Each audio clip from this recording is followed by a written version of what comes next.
And looks like we're live. What's going on, everybody? I can't see the chat. Do we have questions in the chat where we can see them?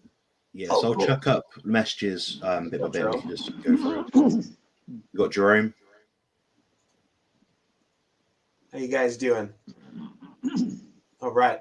Well, yeah, I'm just gonna kick things off here for a second, then and get things started. I really apologize about my voice. Okay, everybody. So if I have to mute or step out for a second here and there, it might be because I'm coughing up some gross stuff. But we have Jonathan Griffiths. Thank you very much for hosting. He is a carnivore bodybuilder and coach and consultant. Been on our show 3 times now. And Mark's been on our show several times as well. Mark specializes in coaching on more of the health end of things. He is also a bodybuilder and doing his first ever competition right now on an all meat diet. And yeah, whatever question you guys have, this is our first session. We're going to make this a weekly reoccurring session, and we're planning out to make this a podcast too. So, spoiler alert, that's where we're headed with this. We've been talking about this for what, guys, probably like an hour every day for the last week, and planning this thing out. And yeah, we've just been receiving a lot of questions on Instagram. We've been receiving a lot of questions on pretty much all of our media outlets, and half the time I'm like, you know what, I would really like to see what Jonathan thinks of this, or I would really like to see what Mark thinks of this. And so I end up pulling your guys' opinion and getting back to those questions half the time anyway. So yeah, all 3 of us thought it would be a good idea to have a chat here where just like where anybody could fire away any questions that you got around building muscle, around health, around losing fat on the carnivore diet, on a meat-based diet. We're your people. So Mark is from, I think I mentioned this, Mark is from Ireland, and Jonathan is from the United Kingdom. So if you hear a little bit of you're gonna hear a variety of accents, I guess is what I'm getting at.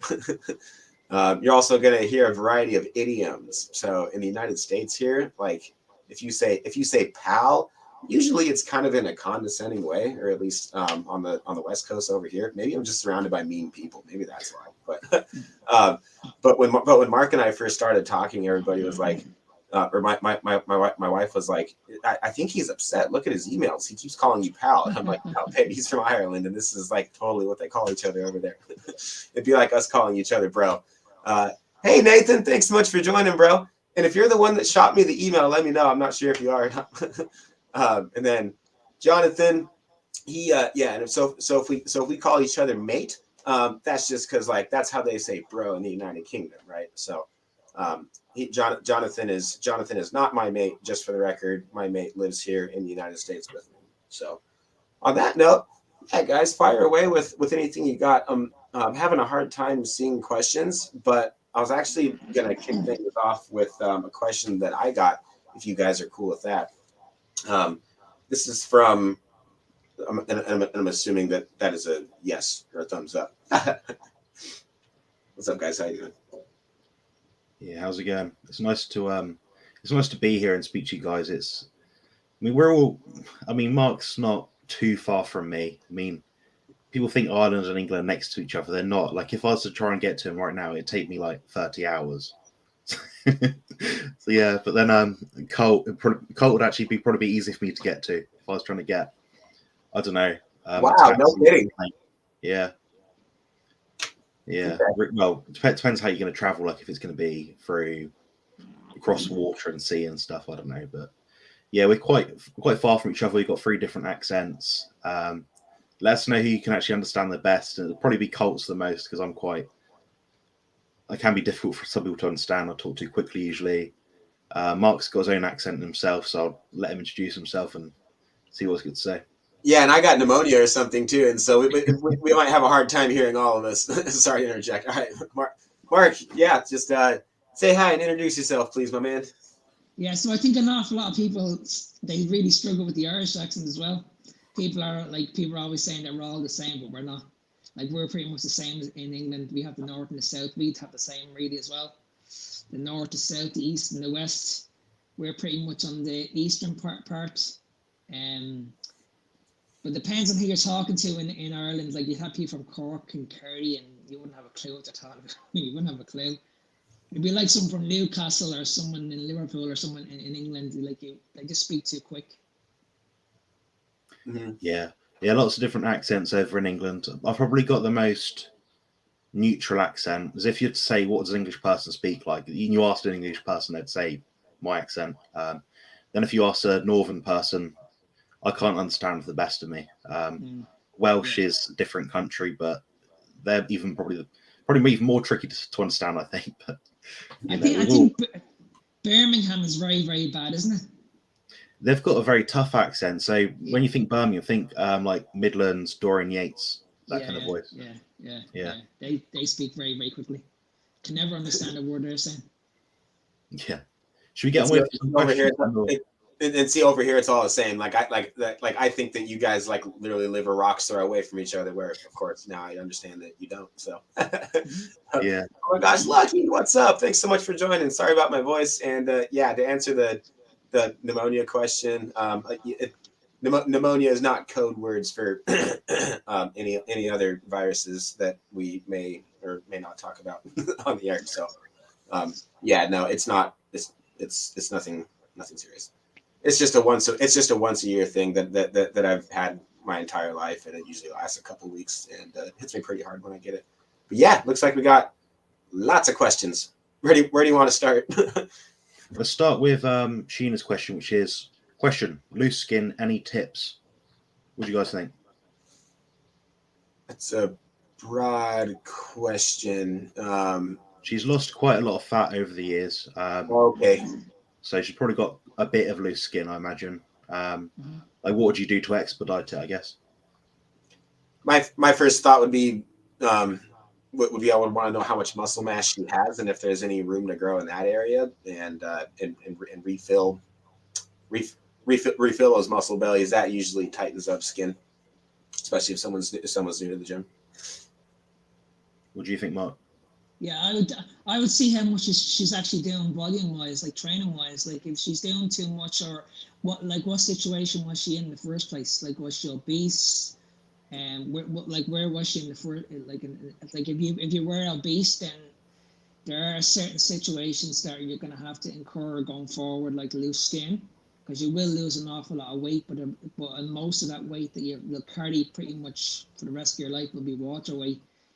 So it just all depends on the circumstances on what she's doing. But if she's looking at tighter skin, I would look pretty much just towards resistance training, just trying to get as toned as possible.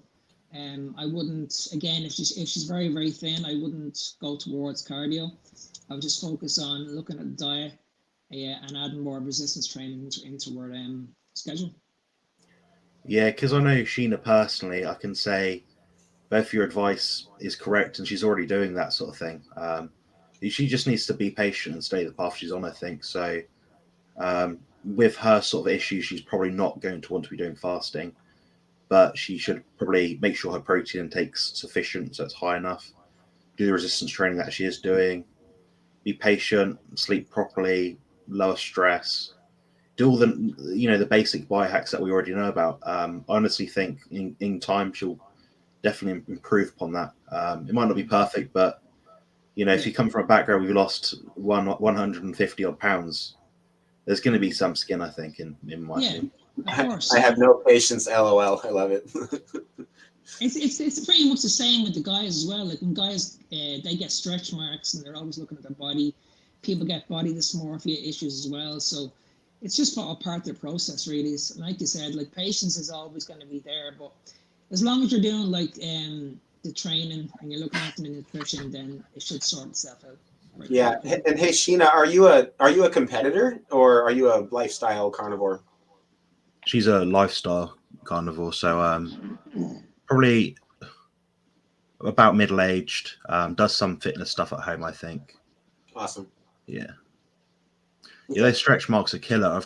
I had some around here for quite a few years, but what's strange is they didn't just pop up over time. They literally popped up over like a few days once when I was like 16 years old.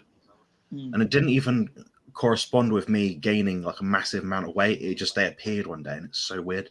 They faded a bit, but Yeah. I think over time it will just go. I mean, by the time I'm like 40, I probably won't care. So, you know. Yeah, exactly. Yeah, exactly. Yeah, 100%. Good stuff. All right. We Hey got guys, next question, Nathan. may I bring up Mark's question first? Not you, Yeah, Mark. of course. Different Go for Mark. Okay, thanks, bro. Yeah, okay. So Mark has been with us for a little over a month now, and he's shot me an email with his update. He goes and he sent this to me literally right before I was going live, and so I was like, oh, I don't have time to go to answer to really like put a lot of thought into this before I go live, and I don't want to just shoot from the hip. And I was like, oh, I could just bounce these ideas off of you guys. So, okay. So he goes, my weight has been fluctuating a bit, but at 225.5, not at my low of 223 like last week, but I feel like I'm holding a bit more water. Still a net drop from the start of last month. Haven't been checking ketone strips every day, but I was surprised to not be in ketosis this morning. Is the high protein the cause of this with less fat? I noticed that we changed food up again, a little less pork belly, slightly more ribeye steak. This guy likes his ribeyes. I hope that doesn't make things worse. So yeah, I don't think that's gonna knock him out of ketosis. You guys probably want to know what his macros are, huh? Yeah. All right. So let me bring up I mean, I won't. I'm not the sort of person that focuses on ketosis. The only instance where I'm actually looking at that as a legitimate marker for someone to use for health, specifically health, is if they're diabetic or suffer with epilepsy. That seems to be what's indicated. I mean, when I've tested my ketones before, I've been around 0.5 or something, which is next to nothing. However, my training performance has been completely sufficient and, perfect, like, for what I've been trying to achieve. So I don't think that it signifies much. And I mean, I've spoken to people before that have got into ketosis or not been in ketosis, and their fat loss outcomes have been the same, near enough. So that's just my opinion, but you guys might have different experiences. So what do you think, Mark? Yeah, I'd be pretty much the same. I'd be looking at the digestive issues as well. So I'd be looking at that and saying, well, if he's eating too much protein, then that could be causing a concern as well. And that's leading to extra water retention in the body. Yeah, so he weighs 225 right now, and his protein is 180 grams. So that's okay then. You think that's too much? No, I think that's all right. That's okay. So he's pretty much down for about, yeah. That's been working good for him. He's been building muscle. He's been losing fat. Basically a pound a week since he started. All of his lifts are going up, and so it's hard to tell how much muscle mass he's put on this early into his plan. But so far, so good, and just feeling like he's out of ketosis right now. So I'm kind of thinking maybe just back him off 10 grams on protein and then increase fat by 10 grams. What do you guys think? How does he feel on a daily basis? He's good all day, every day, but he got sick the last week, so that could have thrown things off. But he's been back consistent back consistent for a few days now. And on that note, I've actually been struggling to get into ketosis, even with reasonable macros that usually do the trick for me. But being sick has really thrown things off for me. So yeah, I'm thinking that I think we should only go up 5 grams on fat because this guy has tried every diet on the planet and nothing has worked. And so the fact that things are working right now, I'm like, let's not rock the boat too much. Yeah. But I think we've identified his threshold. We just need to go back a little bit, and hopefully that fixes it. And if not, then we might have to pull back a little bit further. Yeah, I personally just keep the protein the way it is and probably just up the fat a little bit. That's where I think everything's fine with the protein. I don't think you need to go any higher. Oh, you wouldn't even take it back, huh? No, I think 180 is pretty much fine. If he's telling you that he's having digestive issues or his energy is very, very low, then that's when I would lower the protein. But if there's no issues there whatsoever, then it's not the protein. I would probably look at probably increasing the fat a small bit. And I don't know if I mentioned this, but he did say hunger starting to creep in, so we definitely don't want to make him any hungrier. Jonathan? Yeah, Jonathan. I'd chase hunger signals. So what I mean by that is if his hunger's creeping up, I wouldn't say give him a 100 plus gram extra fat refeed. I'll probably say increase his fat for maybe 10, 20 grams for like 3 days. Get him to a position where his body's less stressed out. He feels a bit better. His day-to-day stuff is better. Then go from there. This sort of thing you want to manage quite closely. So when people are ill, I'll often tell my clients to, feedback to me how you feel like in a day or two from that point. Try it out, what's happened.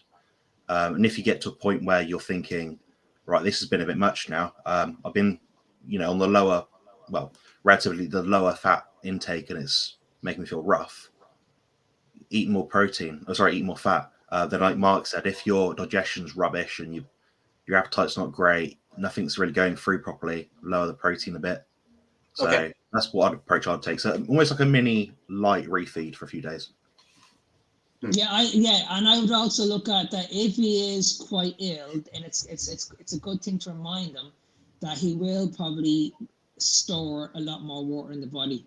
So that's where he's going to get inflammation problems as well. So you just need to monitor on a daily basis and just see how he's getting on. Like, how's he feeling? Is his energy good? Is his lifts good? If everything's really, really good, then again, I'd stick with the protein. The protein is pretty much fine. And then, like he said, let's go up about 5 or 10 grams down with the fats.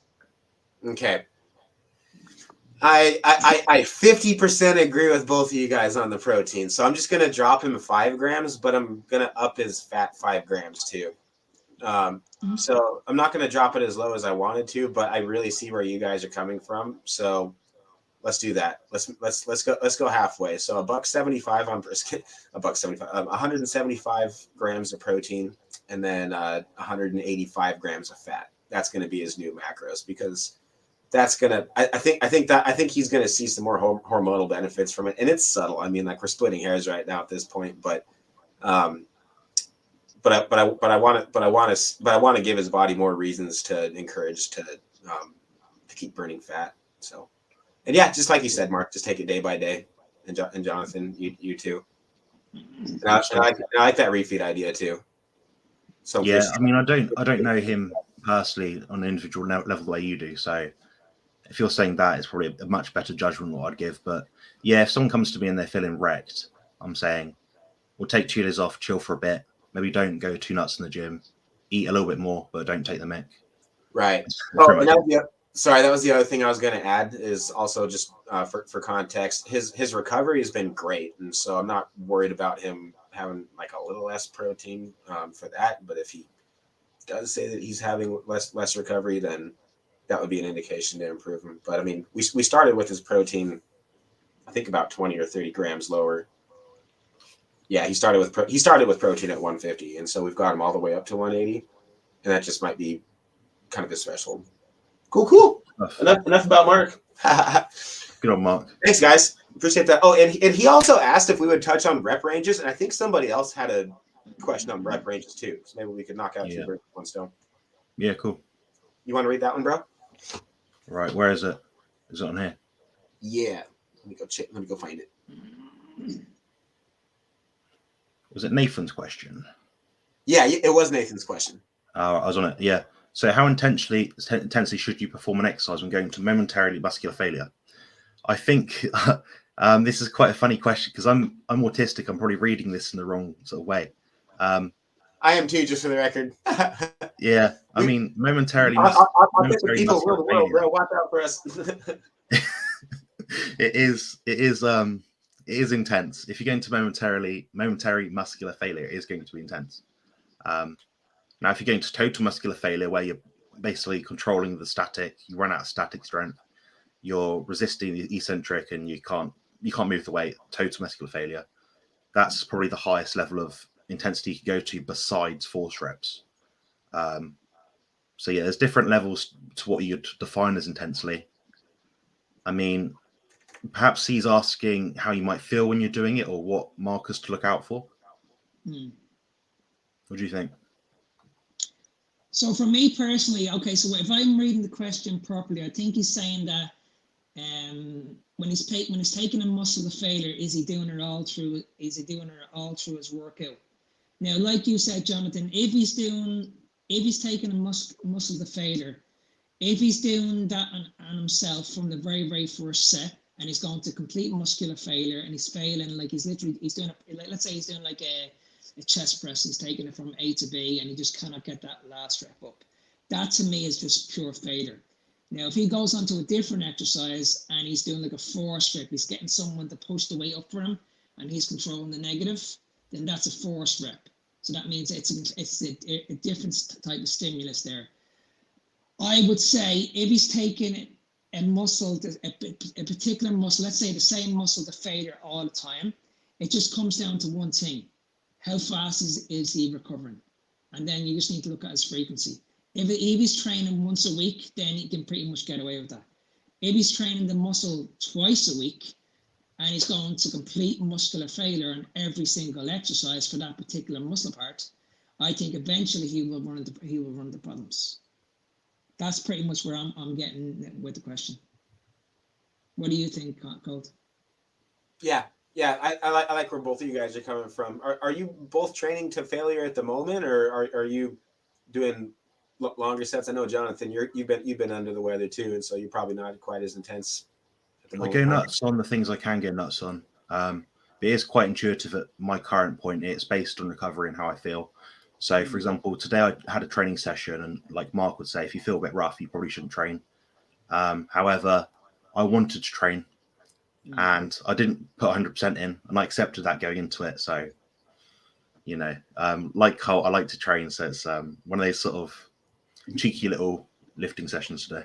Yeah, sorry, just to let you guys know, he's doing essentially an upper lower workout split, and I believe that's 4 sessions per week total. Okay, four sessions per week. Yeah, so basically, if I was to program it, then I would say, right, okay, if we're going to do like an upper body session and we're going to hit the chest, the back, the shoulders, everything like that, then I would probably do like, say, one day it'd be like a chest focused day, probably a lat focused day, and then the next day, then let's go for like shoulders and more thickness on the back.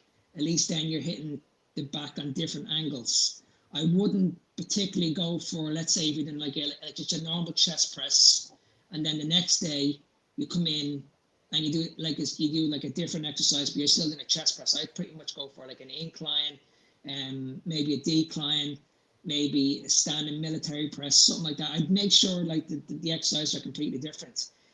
Because like you said, Jonathan, today you really wanted to train, but the way I see it is like if you're going into the gym and you're training heavy all the time, you're going to beat your body up, and it's going to be very, very hard for you to recover from those sessions.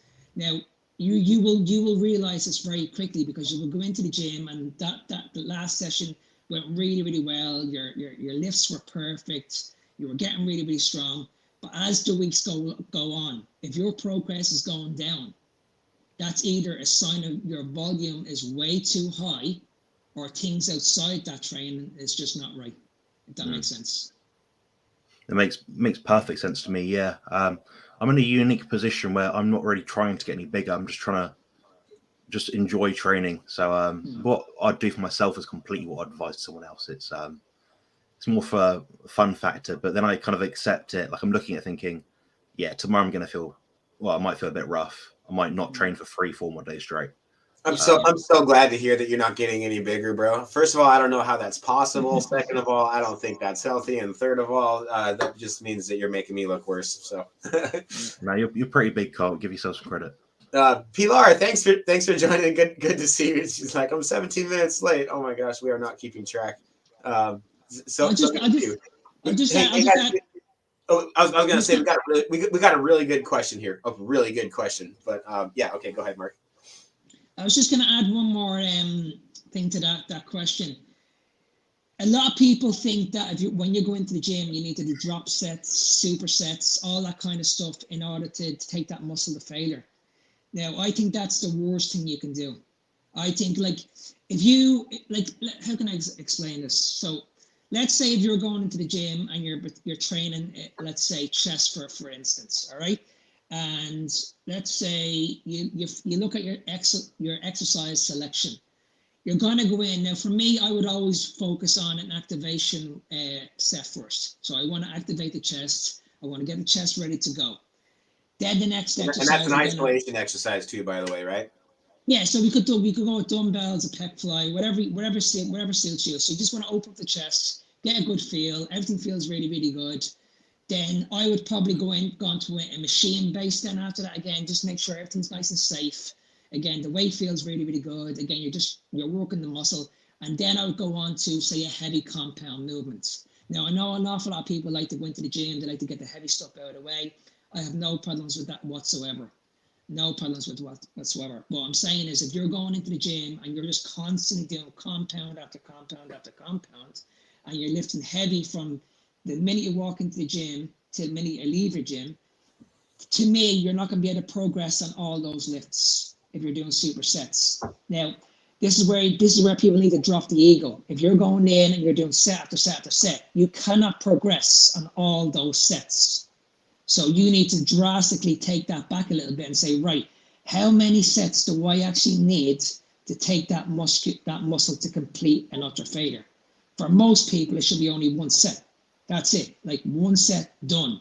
Now, what I usually do is when I'm in the gym, let's say about when was it, Monday? I went in and did chest on Monday. I only did 5 sets total for chest. So what I did was, the first 2, I got an activation movement. I did 2 movements for that just to get a bit of blood flow. Then I did a chest press. I done that. I did 1 set on that. I did 1 set on an incline dumbbell, and I finished the chest off with a pec fly. Now you would look at that and say that's way too much. That's way too little volume. But what I'm doing is I'm going into the gym and I'm making sure every single ounce of what I'm doing into that set is like literally everything. Like the way my mindset is always the same when I'm doing a lift. If someone has a gun to my head and it's telling me, you've got to do another 2 more reps. You've got to do 2 more reps or I'm going to shoot you. That's the mindset I'm going. I'm literally going in there and I'm taking that muscle to failure, but I'm making sure I'm lifting the weight with perfect form, because I'm not going into the gym and lifting the weight from A to B. I want to make sure that at that first rep, I'm like, that feels real good. Oh, the second rep feels really, really good. You know what I mean? If I get to 5 or 6 reps and the low was quite heavy, about 80% of my overall max, then I'm sweet. I'm perfect. I can stick with that. Then what I'll do is I'll log that number, and the next day I come into the gym. All I need to do then is either increase that weight by a small bit or try and get that extra rep. That's yeah, awesome. I guess. Yeah, that was super well said. Love the analogy too with the gun too. It's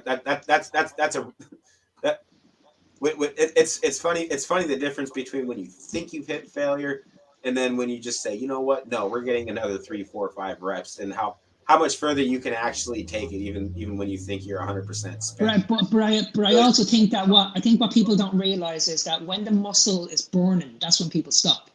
Yeah. So they feel the muscle burn. It's like, okay, I'm done. I'm finished. No, you just get started, bro. But people, that's what I'm saying. If you're going to push past that, like a forced rep, and you've got someone that pushes the way for you, and you've got a lot more power on the way down, so you can probably get another 5 or 6 reps, bringing the weight down to a negative rep. So just because you failed on the way up, okay, you're gonna have if you get someone to drag that bar up, and you really focus on controlling the weight down. When you have completely failed on that part, that's when the muscle has completely failed. It hasn't just failed bringing the weight from here to here. Does that make sense? What this does basically for people that are watching this is when, like Mark says, you're minimizing the amount of sets you're doing, but you're getting effective sets. Yeah. That means you're actually minimizing the margin for error. So if you're standardizing your form and you're maximizing what you can out of every given set, you're not going to be doing 20, 30 set workouts. You're just not. Someone might be able to train hard enough on the first half of your workout. the first 2 hours that it probably took you to get those sets in. Yeah, I mean, it just makes recovery so much easier because you understand. Okay, well, say for example, you just said you've done 5 sets of chest in a given workout or week, whatever that is. You know, okay, that's like your template you can recover from. For me, it might be 6 or 7, it might be 8 or 9 for Colt. It might be, you know, I do notice that recovery is quite different for a lot of people, but it doesn't mean that the workout is less effective. So what you're effectively looking at is maximizing your recovery from a standardized technique with good form that's safe that maximizes the actual intensity of a given workout. So I'm probably in the middle of what you guys do, because Colt does more volume than me. Mark probably does a bit less than me. My specific scenario is different. I like to do a couple of sets per exercise. I enjoy that. But given the fact that the weight is a bit ridiculous sometimes, I don't want to tear something. But we also, Mark and I can discuss this another point, perhaps in maybe this or another podcast, is about the whole aspect of training to failure using machines or resistance machines. So that's something that we find quite practical and quite useful, because you're minimizing the risk of actual damage to your tendons and joints and things, because you're limiting the movement path. Exactly, yeah. And if I'm doing 140 kilogram bench press for, say, I don't know, 10, 15 reps, the chance of me injuring myself is going to be much higher than if I'm doing a controlled weight that I can drop at any given point. I'm not going to snap my neck in half. So there's so many rabbit holes we can get down into here, but I just thought I'd bring that up just for a bit of detail. I don't know. Good stuff. Hey guys, we got a real good question that I would like to bring up, if that's all right. And sorry everybody, like we have to pick and choose because I'm getting anxiety just looking at how many questions are coming in. This is awesome though. Thanks everybody that showed up. Holy cow. But there was one here about let's see. About identifying a protein threshold. Okay, so Jonathan, I'm kind of curious about this, and I want to know what your perspective is, because you're not a huge, like you don't seem to obsess wouldn't be the right word, but track ketone levels as meticulously and take them as seriously as, or maybe just not use them as much as Mark and I typically like to do. But I'm curious if you have anybody that the question is, what symptoms do you look for if you think you have reached your personal protein threshold? How would you answer that question, Jonathan? And sorry if I misspoke on your behalf at all. No, not at all. It's very hard to offend me nowadays, Colt. You won't manage very easily. But yeah, protein threshold. Ultimately, you're looking at your digestion. That's probably the first most obvious thing. For example, when I was competing in my last show, I was eating around 500 plus grams of protein per day. That was because I had disordered eating and was obsessed with eating food. I didn't need 500 grams of protein per day. However, I did notice some slight digestive discomfort doing that. That would tell me I need to scale back. But I was probably getting a lot of gluconeogenesis from protein into glucose because I was eating proportionally less fat. Now, what you're looking at when you're actually lean meat all throughout the day, then I was eating loads of dairy, honestly, loads of whey, yogurts, and meat and eggs and things. Oh, okay. So just like in any kind of protein wherever you can get it. Yeah, pretty much. And what I found was with a lot of people, I feel like women are more sensitive to these issues than men in terms of eating too much protein. Sore stomach, poor digestion, very slow bowel movements, solid stomach that is uncomfortable, hard to sleep, excessive thirst. Usually a lot of protein will be coupled with a lot of salt, which means you get even more thirsty, dry lips, poor assimilation of nutrition, because every time you put something into your gut, it is a stress. Now you can determine for yourself whether that's going to be a distressor or not. Ultimately, we wouldn't put anything into our body, but we would die because we'd run out of nutrients. So it's kind of like get the minimal effective amount we need to sustain ourselves, build muscle, so on and so forth. I don't believe in chasing ketones because I don't see it as beneficial to body composition results. Now, saying that, some people do use that sort of measurement to determine if they're fat adapted or not. I think a better measurement is identifying in yourself if you feel like your training is effective. So my training is effective with perhaps 0.5 ketones in my blood. Some people might notice they need more, but that'd be reflective on their diet and hunger signals and feeding it with the right nutrition rather than looking at a piece of equipment and a number. So that's kind of where I stand on protein threshold, if that's what question you're asking, I think. Yeah, and that was, I love how intuitive your approach is too, because you're you're not taking what the ketones say as gospel. You're taking a real hard look at your training and your sleep and everything that's going on with your body, and asking yourself, okay, do I need more protein or do I need more fat? Thanks for sharing that, bro. And Matt's, by the way, really good question. That's a cool name too. Matt's Sundin, my favorite hockey player, but I've never heard of anybody else called Matt's that's spelled just that way. Yeah. Mark, do you have any other signs to add? Any other thoughts to add to that?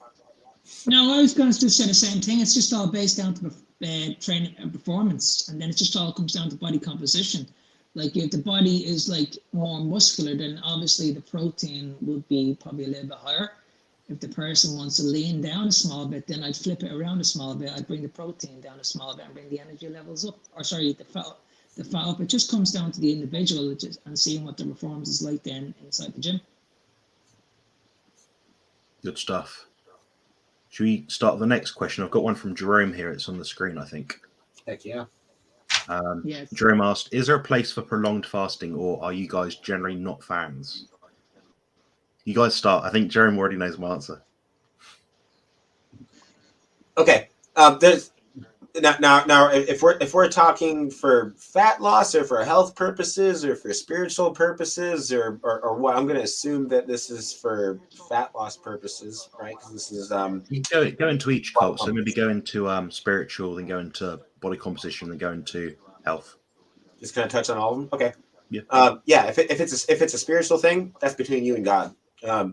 I don't do any spiritual fasting. I probably should. I have not ever done any spiritual fasting myself, other than I eat basically 1 or 2 meals a day, typically 2 meals a day, unless I just don't have time to eat lunch, and then it just becomes one giant meal a day. That's about right now 250 grams of protein and 380 grams of fat, no carbs.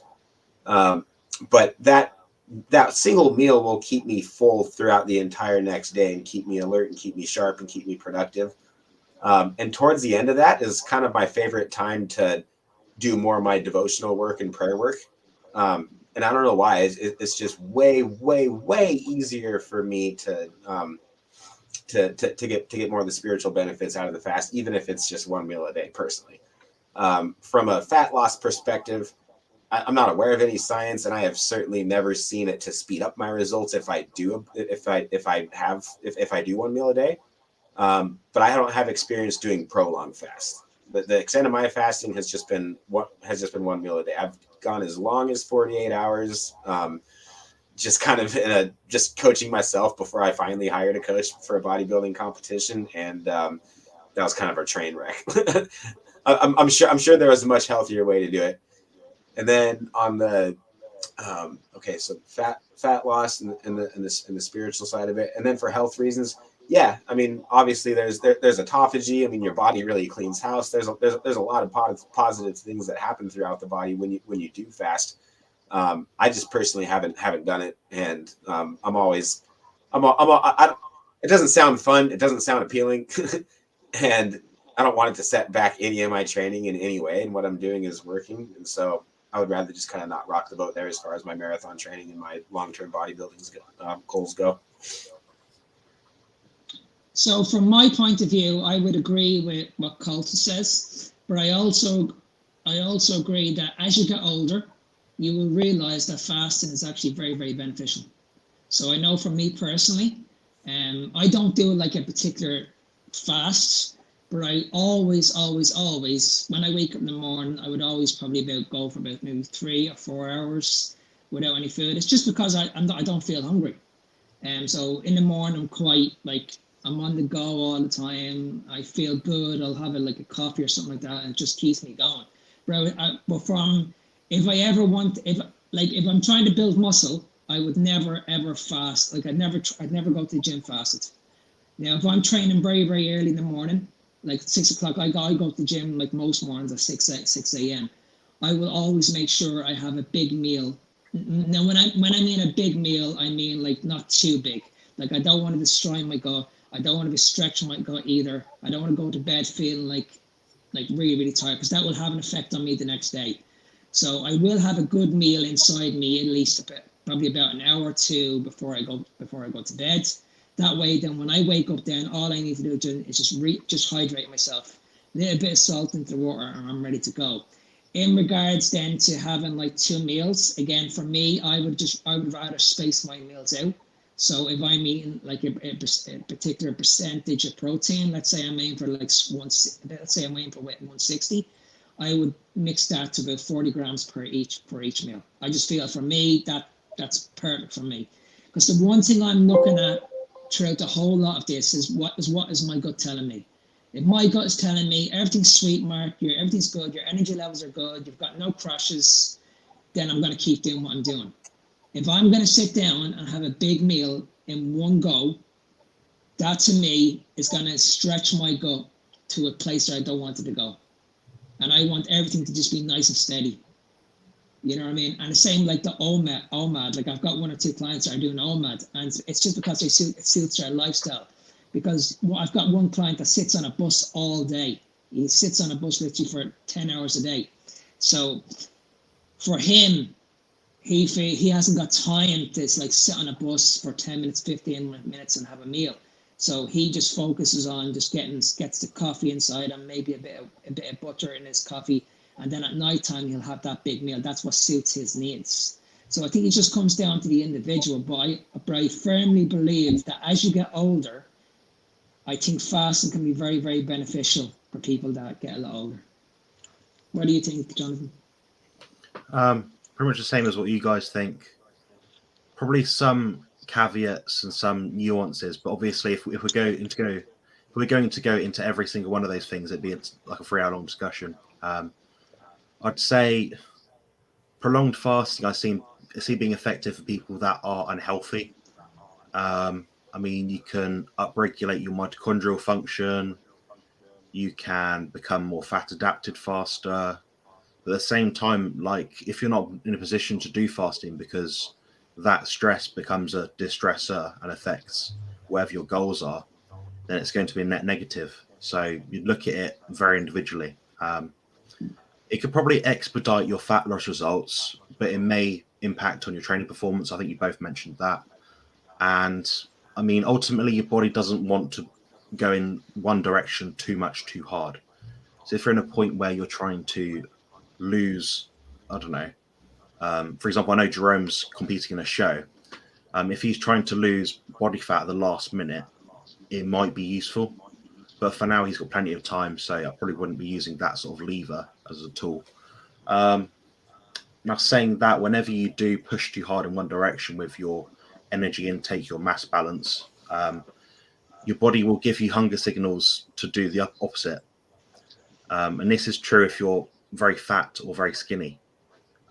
Your body's going to try and find its equilibrium. So my equilibrium, for example, might be, say, 12 to 15% body fat. That's when my body feels quite safe, good, performs well. And Mark's might be a bit different, and Colt's might be a bit different. So you'll find I'm kind of the same as you, bro. I'm leaner than my body really wants to be right now. You are, yeah. You're too shredded. But I like to see my muscles, even if it makes them gross. I'm just a Michelin man at the moment, Colt. for a bodybuilder, at least, yeah. All right, should we get on to the next question, or do you guys want to add anything to that? It's up to you. No, that's good. I think we should go to the next question, whatever it is. But Mark, I just wanted to bring up a funny story. You were talking about stretching out your gut and stuff, and my brother Bo and I, when we were kids, we used to sell out buffets. Man, this is like way before bodybuilding and try and eat healthy and everything. But this is back in high school when you can get away with this kind of stuff and you're playing 3 different sports and everything, But we would we invented something called the stomach stretch. So when you're full and you think you can't eat another bite, you would stretch back like this and like literally stretch as far as you can, and then like we could eat like another steak or something after that. So I don't recommend that approach to anybody listening to this too. That was just that was more for your entertainment. Okay, next question. What have we got? I've got Nathan asked, when I'm in the gym, I'm not sweating much. I'm pushing each exercise to failure. Does this mean I'm not pushing hard enough? No, what do you think? I'll answer this one. I'm the same. So I'm in this very, very situation. So I go into the gym and I push my body extremely hard, and not an ounce of sweat comes out of my face. Not an ounce. And I used to think the same thing. I used to go into the gym saying, why am I not sweating? Like if I'm not sweating, then I'm not training hard enough. So, and even though my salt intake was extremely high, I still wasn't sweating. And to this day, like I could go into the gym with 4 or 5 jumpers on, train really, really hard, and I still wouldn't sweat. If I'm in a hot country, same thing, I won't sweat. So I suffer badly with this myself. So I don't think it should affect you at all. If you're training hard enough, you're training hard enough. Sweat doesn't say anything, in my opinion. Some people are different to others. What do you guys think? I'm just typing in the private chat right now about mic levels, but I think I think all 3 of us are balanced out, so I'm not even going to send this now. But yeah, no, thanks Jonathan for saying that. If anybody, I got a complaint on my podcast like a couple weeks ago about mic levels. So if anybody is like, oh, I can hear you but not you well enough, just let us know. But yeah, thanks Mark for asking about sorry, like I said, I was about sweating. Yeah, okay. So my 2 cents worth on sweating is that it's if you're not sweating, it certainly does not mean that you're not training hard enough. I think you should sweat, but not because it's a good indication of whether or not you're pushing your muscles to absolute failure. That's completely different. Personally, most of my workouts, I don't like to sweat in my workouts because it makes me too tired. I like to be kind of chilly and a little on edge. Like I'm just a little more focused that way.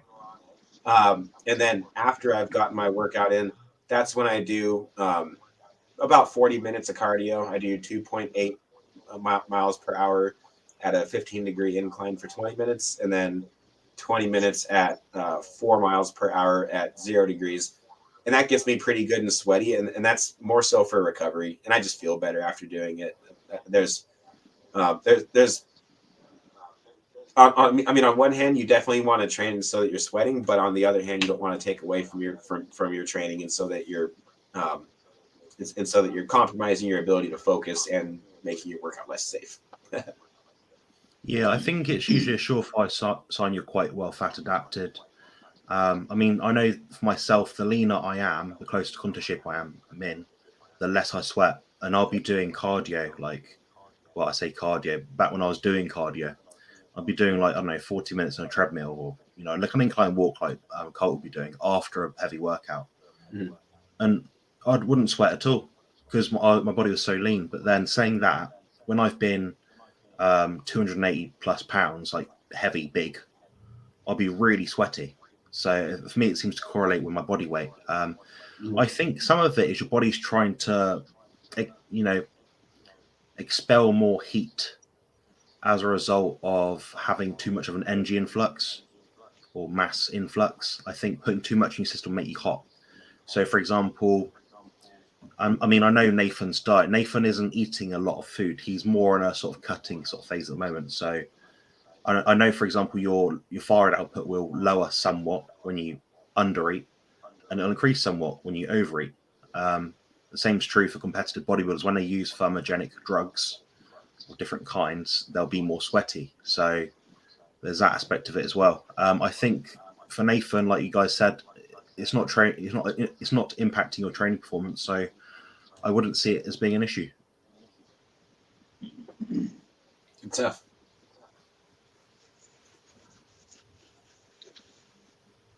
We've got a question here from Nathan again. Any tips of breathing during weight training? I like to breathe through my nose and out from my mouth, or just breathe in and out in general. Mm. You guys say something. I don't know. Yeah, no, I think with the weight training, it's just common sense, really. I mean, I think it's just when you're working with a load, like if you're pushing the weight up or you're pushing the weight out, it's just extremely important to get your breathing properly. Otherwise, your heart rate is going to elevate very, very quickly. So if you're lifting a load off the ground, let's say you're lifting a deadlift and your breathing is off points, then your lift is going to be off points. And the same if you're pushing a weight out, like I say, a dumbbell press, you're always going to breathe out on the way up and breathe in on the way down. That's why when I'm doing training, I always make sure that when I'm lifting the load, I'm always in control of that weight. I never go for like this. Like I'm really, really focused on taking a deep breath in, breathing out, deep breath, breathing out. I find when I do that, I'm getting more air and oxygen into the muscle. That way, then I can lift a lot more. That makes sense. Absolutely. Yeah, Nathan, that's a great question. I'm really glad that you asked that one because I think that breathing is one of the most underrated aspects of your training. We have protein for recovery, we have fat for fuel, but your body runs on oxygen. Your body cannot last. Your body can go a lot longer without food and water than it can without oxygen, right? So. And especially when you're getting closer and closer to a show and your energy intake is less and your energy expenditure is more, you have to rely on your breath more than you ever have before. That's why it's called thermogenesis, because there's actually a burn happening. There's that oxygen is needed for your body to perform the best that it can and to be able to think properly. My son, when he has a temper tantrum, we do deep breathing, and then he can focus, and then he can get he can get from being dysregulated to being able to think properly, and then he realizes that whatever he was upset about wasn't even that big of a deal in the first place. And deep breathing, I think, should be done inside the gym, outside the gym, first thing in the morning, right before you go to bed. And the deeper the better. It's amazing how you're on the bench press. Okay, you're going for 10 reps, and you think you've maxed it out. You think that you can't get 11 or 12 reps, and then just stop and take a really, really deep breath, like bigger than any of the breaths that you took before earlier in that set. And then take in a little bit more air. you can probably take in more than you just had, and then I think you'll be shocked. I think you'll get another 2 or 3 reps out of it. That's what my bench press coach taught me, kind of when I was learning the basics. Yeah, for sure. In terms of like practical advice, what could he do? I'm thinking, at least myself, I'm very affected by the sounds I hear, particularly music. If I listen to upbeat music, it will stress me out. Me too. I tend to listen to quite epic orchestral music. That gets my... We've got something in sports performance we call the optimal level of arousal. Essentially, it's a bell curve. So what you're trying to do is get your psychology in the right state so you can perform your best. Now, if you try and exceed what your brain capacity, your mental state will allow, so for example, you're going to run a 100-meter sprint, you're all psyched up for it, immediately you got to go run another one. That won't work. Your body won't let you. So that's when you go over that bell curve. So you might want to time the music or your thoughts in your head or whatever impacts your breathing with what you're trying to achieve. Like myself, I like to feel a little bit anxious before I have an actual lift, like a training session. So for me, that elevates my performance. So my breathing is regulated and it's in control.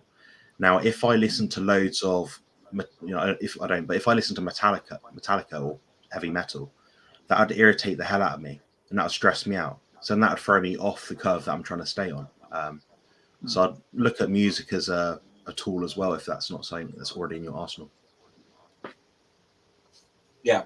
Hey, Jonathan, thanks for saying that too, particularly what you said about the loud noises and loud music, because I'm the same way, bro.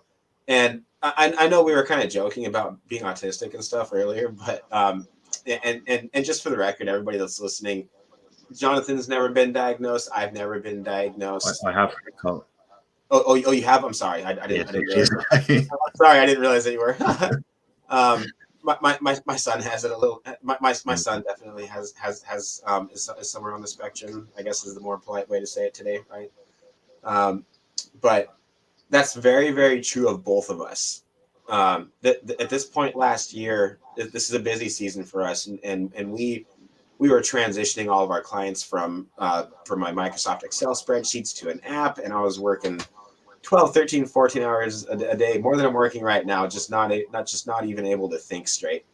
And um and the workouts themselves became so stressful because I didn't have time to work out.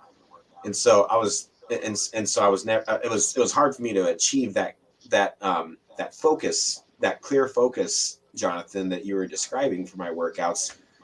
And the more that I would play heavy metal music and get my and drink caffeine and look towards stimulants as the answer to have more energy, I was really ramping up my anxiety and really shooting myself in the foot and doing more damage than good. So I went to the hospital with a stomach ulcer. Around 5 or 6 months ago, it was really around my last couple competitions, oddly enough, in November, that I just kind of changed my whole attitude towards my workout going into it. So instead of listening to, I'm just like you, bro. The brain and the body are very, very interconnected, and what you listen to, I think, is key in how you program your brain before you work out. Yeah. But I've been listening to more like reggae music and worship music and just stuff that makes me kind of slow down and take some deep breaths and even, spend some time praying or meditating between sets and really get my mind right and really think hard about what's happening inside my body, what muscles are overtrained, which is usually shoulders and quads, and what muscles are undertrained, which is abs, calves, and traps, and all the other muscles that I don't train, which you and I can argue about that on the next episode, maybe, Jonathan. Mm-hmm. But I'm the same way. Slowing things down has allowed me to focus way better than ramping things up. So hope that answers your question about breathing, brother. Sorry, that was. We've got a fun question here, Colt, from Matt Anderson.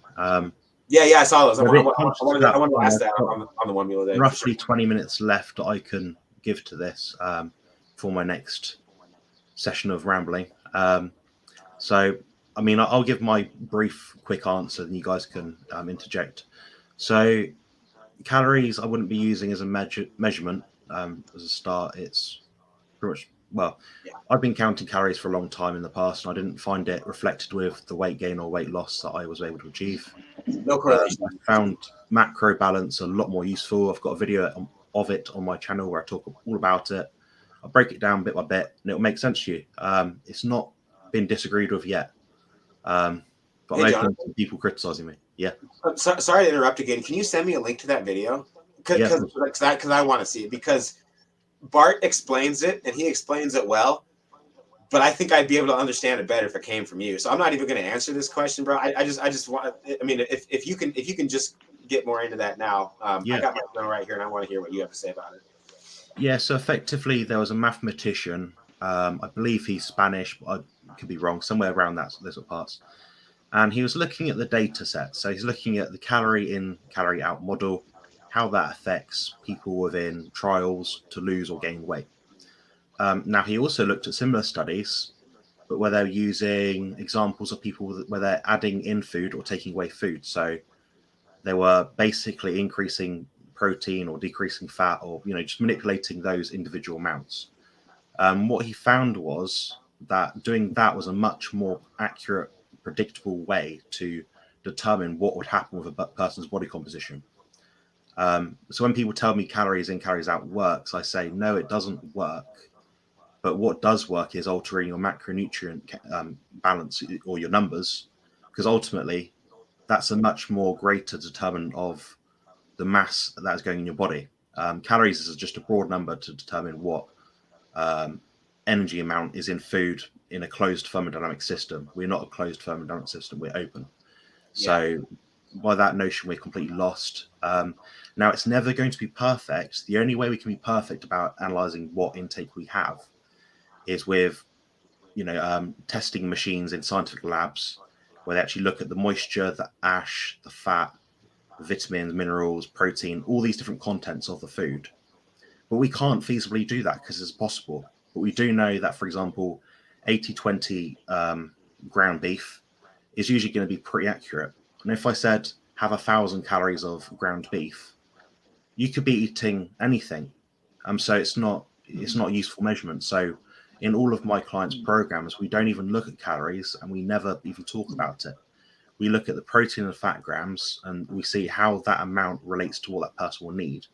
So as Mark was mentioning earlier about the protein intake of the gentleman in the chat who asked a question earlier, we sort of said, that protein amount sounds about right. That's pretty much the same thing I'll be doing. I'll be ballparking it to start, because obviously you can't get it 100% right because we're not mind readers. We can't predict anything, but we can give our best estimate. Then from that point, we use subjective and objective measures to determine what mass balance we need to alter. So do we need to increase protein or decrease fat, or any combination of the both? So that's what we're looking at when we talk about the calories. Then the next part of the question, so how would you change calories from being very active to not being able to move a lot due to injury?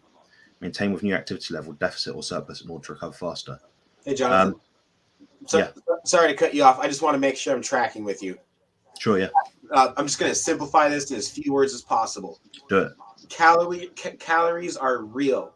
They're definitely a thing.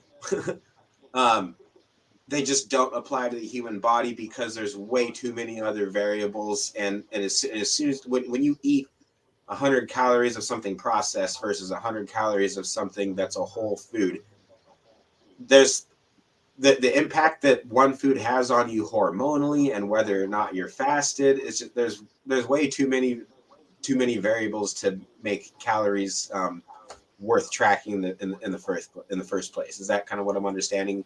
That's completely right. Yeah. So what I'm saying is we're looking at the macros first. Yep. If you're eating 1,000 grams of protein, that's going to have some effect on your body, probably a negative one. Now, granted, if you're eating that much, something will happen downstream to you hormonally. Yeah. So that's where you add in the hormonal side of things. So you wouldn't just eat high fat or just high protein. It's usually going to be some middle ground between the two, where you're upping or lowering either of those amounts to produce a certain outcome. So the way I see it personally, based on what I've experienced myself and clients, is the mass balance is the first thing you look at, so the macronutrient amounts. Then you look at how each of those things affect someone's hormones, so their satiety signaling, their energy levels, things like that. Beautiful. Does that make clear? That's 100% clear. Thanks. Yeah, so for me, basically, I'm pretty the same on what Jonathan says. Like, I never focus on calories. I always focus on it's either a mass balance issue or an energy balance issue. That's what I look for, because when you look at the skeletal muscle, like Jonathan's skeletal muscle is different to mine. Like Colt's, yours is different to mine. Plus, if someone's doing like weight training or hitting a bag or MMA or whatever, those bones are going to get a lot denser and a lot stronger. So obviously their needs of fats and proteins are going to be different to other people. So by you just lowering the calories or upping the calories is going to actually do nothing for that individual. It just means nothing. Yeah. When we're talking terminology here, so when we say the word mass, are we referring mainly to protein and energy balance? We're referring more so to... So with mass specifically, we're talking about body composition. 1 gram of protein, 1 gram of fat, 1 gram of carbs. They're different masses. Each of those masses will have a different impact on your individual body. Right. When we're talking about energy balance, we're talking about calories in, calories out, BS. Mm-hmm. Yeah. Yeah. See, what happens is the more training that you do, the more your body mass is going to increase, which is what we want. We want the body mass to increase because at the end of the day, you want to be able to eat more food. So obviously, if you look really, really good and you're increasing your bone, you're increasing your bone density and you're looking leaner and you're looking tighter, then you're able to eat a lot more food. Now, there's no point in me putting you on like maintenance calories if that's going to basically, you're going to end up losing muscle. So the goal is you want to add more onto the fire, if that makes sense. Yeah. All right, so by you going back and saying, right, okay, let's just focus on calories, let's just focus being on a deficit or in a surplus, it's not going to make any difference whatsoever. Like I know for me personally now, I only weigh about 130 pounds at the moment. So my maintenance calories would probably be around, I don't know, maybe around 21 if I was to count. I know I'm no. I got your spread near right that here. number. Yeah, technically, you're at 2,100 apparently. Yeah, I'm nowhere near that at the moment. I would say. by my calculations, but of course we know that those are basically useless. No, I'm because I track the same way that you do, Jonathan. I was just curious about what your angle is on it and what your methodology is behind it. But I do the same thing. I just think that you understand it and articulate it better. Yeah, I mean, And at the end, So sorry to cut you off, Mark. Yeah, were you gonna finish something, bro? yeah. no, Jonathan, go ahead. No, you carry on, Mark.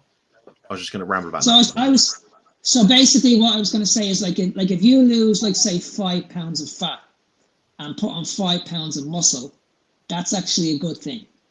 Yeah. You know, that's basically all it is. You're just changing your body composition. And when I look at somebody, I'm looking at them and I'm saying, right, I know what I need to do. I don't need to lower any calories. I don't need to up any calories. I just need to adjust the macros. And then I just need to listen to what they're telling me. If they're giving me feedback and saying, Mark, I just don't feel good today. My energy is really, really low. Well, that's telling me, right, the protein needs to come down and the fat needs to go up. If it's the other way around where they're getting weaker in the gym, I will up the protein and I will lower the fat down. So it's just basic. That's all I'm doing. I'm just basically playing around the fats and the proteins to work to their needs. That's all I'm doing. Yeah. Just to clarify, so people watching this don't get the wrong message. These things are very often taken out of context, and I get comments on my videos asking about this sort of thing. If you eat too much fat, you'll get fat. If you eat too much protein, you'll get fat. Oh yeah. If you eat too much carbs, you'll get fat. What Mark's talking about is a specific amount of the individual nutrients and how they interplay between each other, and you'll find your sort of set amount. Then you up one, like you said, or lower one, vice versa. That's effectively it. So don't think you can just eat protein and have a perfect body. You know, we would die.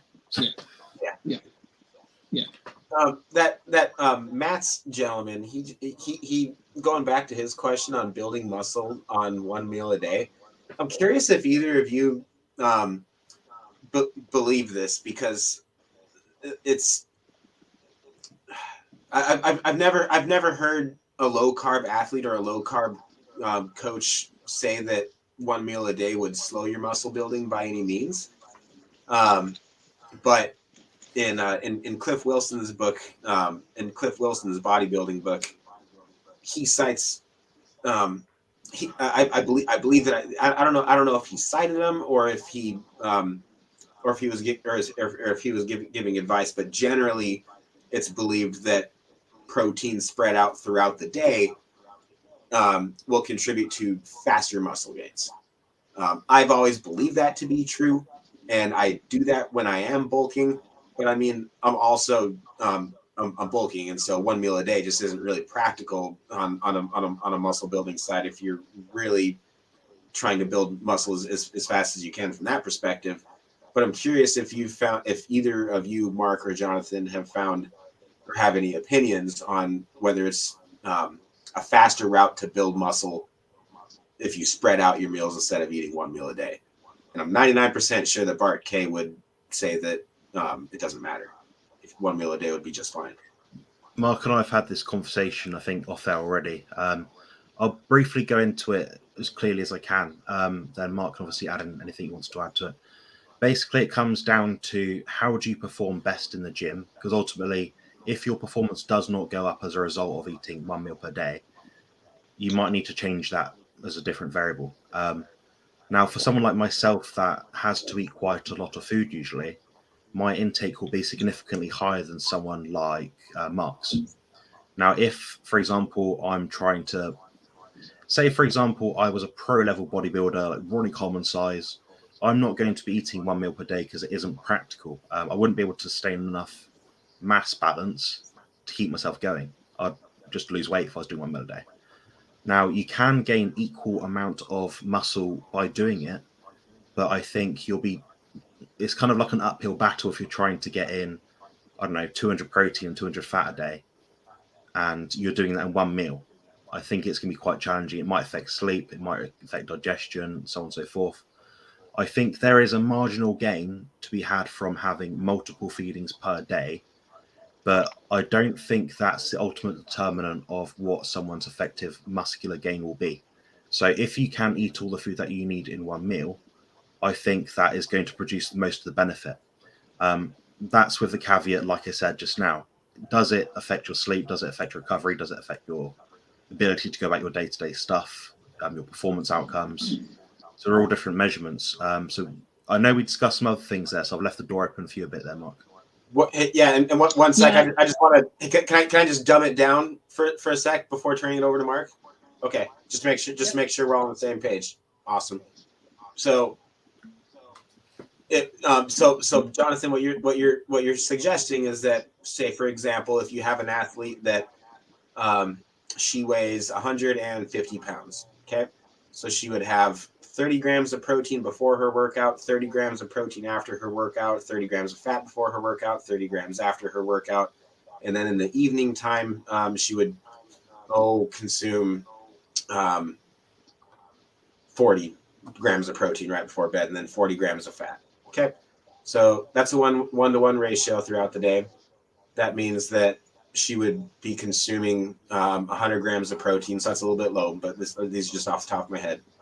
You're saying that would be better than fasting the entire day and then eating 100 grams of protein and 100 grams of fat immediately before bed.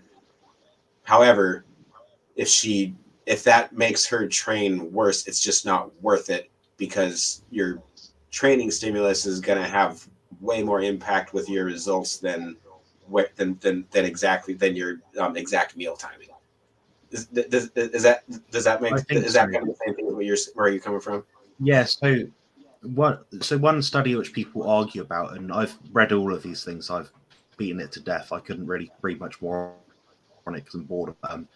Basically, as I say, if you spike protein synthesis after your workout or in individual times of day, it'll give you such a more prolific benefit.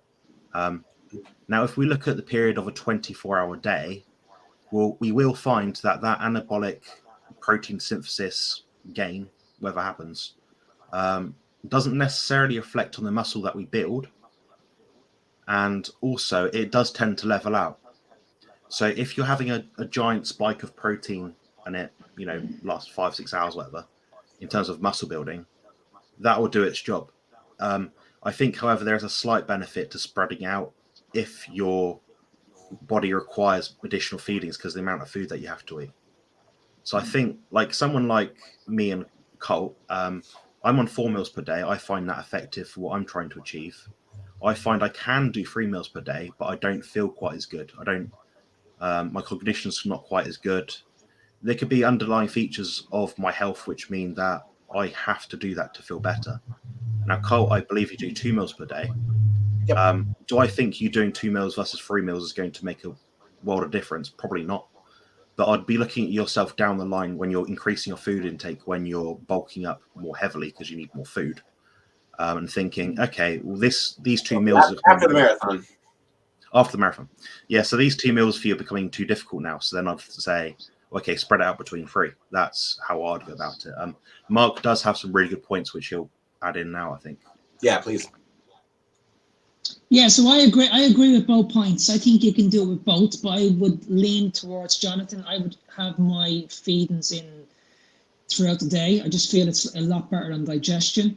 Plus, if I'm having a big meal and it's pretty much close to bed, for me personally, my sleep's going to be all over the place. My digestion's going to be all over the place. My performance in the gym is not going to be very, very good. It's not something that I want to do.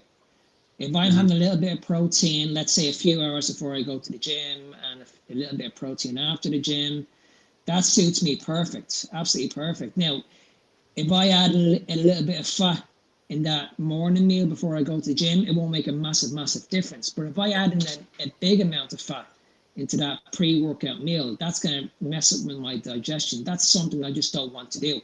I want to go into the gym where I've had a meal, where I feel absolutely amazing, I'm ready to crush it.